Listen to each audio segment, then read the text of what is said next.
Gumagana pa ba yung uplok-uplok sa tunggoy-tunggoy ng turbo mo? Yon mga kalagnot dalaibot, hula-hula na naman tayo. Ang unit natin Mitsubishi Montero 2012. Ang problema dito low power at nakailaw yung sign ng pitaka na naman. Siyempre dito ay in-RPM ko lang muna para alam nyo na lumaki-laki na naman yung libur natin. Kita natin dito na nakadisplay na naman yung pitaka ng may-ari. So siyempre gano'n naman talaga, lalo na pag may sasakyan ka. Kaya ngayon ay titingnan natin kung ano ba yung nangyari, bakit nagkaganito yung sitwasyon ng sasakyan natin. So dito tayo banda maghanap-hanap ng kapalaran dito sa may turbo. Ayan, tingnan nyo yung tunggoy-tunggoy. So kita natin na hindi gumalaw tong tinudlo-tudlo ko, yung tunggoy-tunggoy. Kaya yan, pinapatay ko lang muna yung engine natin. So ayan, pinaandar natin ulit. Observe natin yung tunggoy-tunggoy. So yung tinudlo-tudlo ko na naman ulit. Kita natin na kahit anong birit ay ayaw talagang gumalaw ni Mr. Tunggoy-Tunggoy. Kaya tinanggal ko lang muna yung hose na papunta kay Tunggoy-Tunggoy. So ayan, pinakiramdaman ko. Pero napil ko na wala siyang vacuum. Kaya ngayon naman tinanggal ko lang yung hose dito. So itong hose na to, ayan, pinaandar ko na naman ulit. So ayan, wala siyang vacuum kasi hindi siya bumakyum-vacuum at pumilit-pilit. So dito tayo sa isa.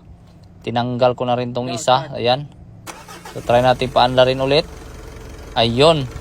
So kita natin na may vacuum siya kasi pumilit-pilit siya sa tudlo-tudlo ko. Ibig sabihin may supply naman na vacuum yung turbo boost control solenoid natin. So ayan, ang ginawa ko lang muna, tinanggal ko naman yung sakit ng wiring. So ayan, tinister ko lang muna dito. Umilaw naman yung dalawang sakit, kaya ayan, tinry kong paandarin. Yan, so observe natin na umilaw siya ng kulay red, ibig sabihin may positive siya. Ngayon naman, tinis ko din yung isang sakit. So yan, umilaw din ng kulay green. Ibig sabihin, kumpleto naman yung kuryente, may ground at positive. So ngayon, dahil tapos na nating magawa yung mga test natin, kaya pwede na tayong magbigay ng hatol dito.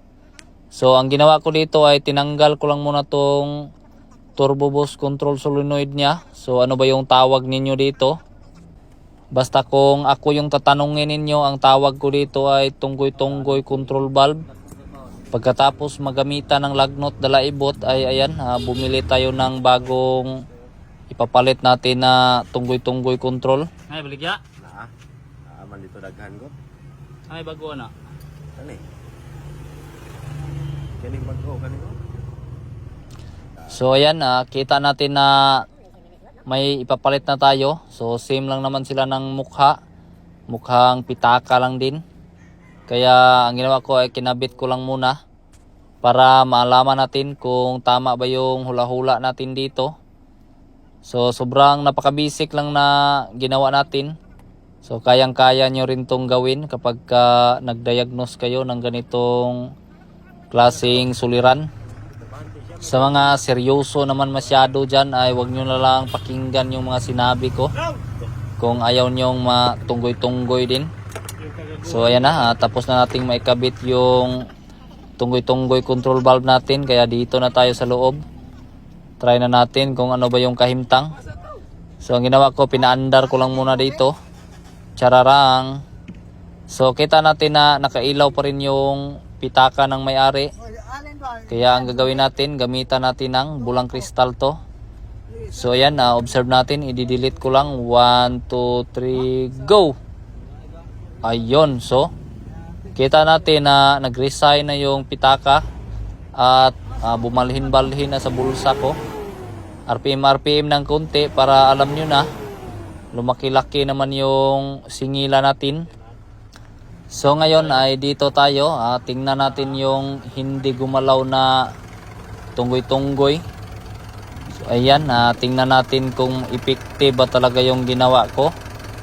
Yun, so tutok-tutok lang kayo dyan. Kita nyo naman siguro na nag-uplok-uplok na yung tunggoy-tunggoy dito. So ayan, more uplok-uplok pa. Ayan, so try nating pinatay yung engine. Tapos ayan, paandarin natin ulit. Yun, so umuplok na siya agad. Tapos ayan, tinudlo-tudlo ko at pina-RPM. Effective talaga yung uplok-uplok niya. So dapat ay ganito talaga yung trabaho ng mga turbo ninyo. Dapat ay magaling talagang mag-uplok-uplok. So ngayon, dahil tapos na tayo sa uplok-uplok at tunggoy-tunggoy, kaya yan, binaba na natin yung hood at maraming salamat.